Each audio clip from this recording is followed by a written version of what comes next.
that doctor looks at you, and I remember it was on my birthday and her father's birthday, and said, look, there's no other easy way to say this. You've got cancer and you've got 6 months. It's like getting hit by a train.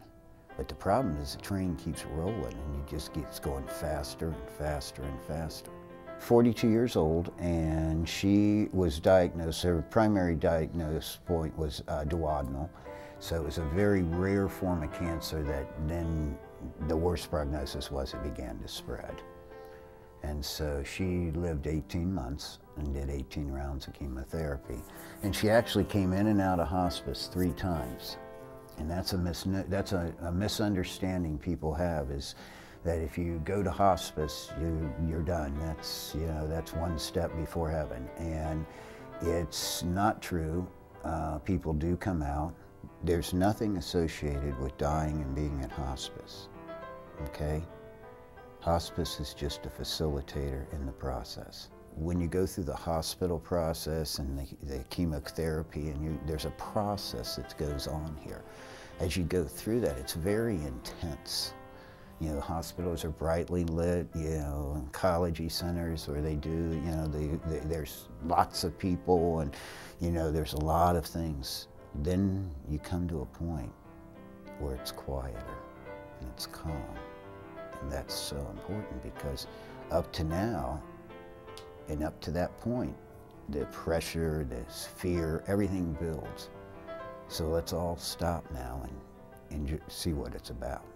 Hospice is there to make that transition easy and comfortable as possible.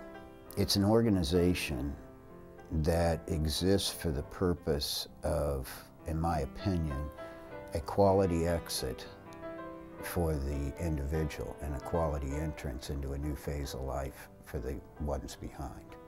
It had been a rough night. She'd been sick. We brought her in during the night. She was really bad. The guy told me out on a bench that, I said, I can't believe how this is, you know, treating her. She's so sick. And he said, well, he said, do you think that the sun should shine on everyone? But I said, well, yeah, of course so. He said, then a little rain has to fall. Expect the rain. It's going to come. Make sure you've got a warm, dry shelter. And he got up and walked away.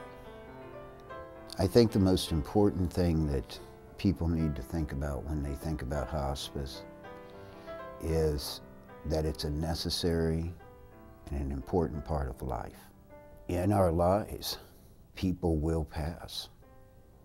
Having something like hospice is there for that.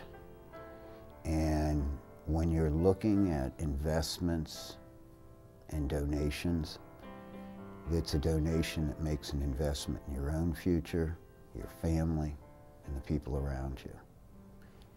It's a necessary step.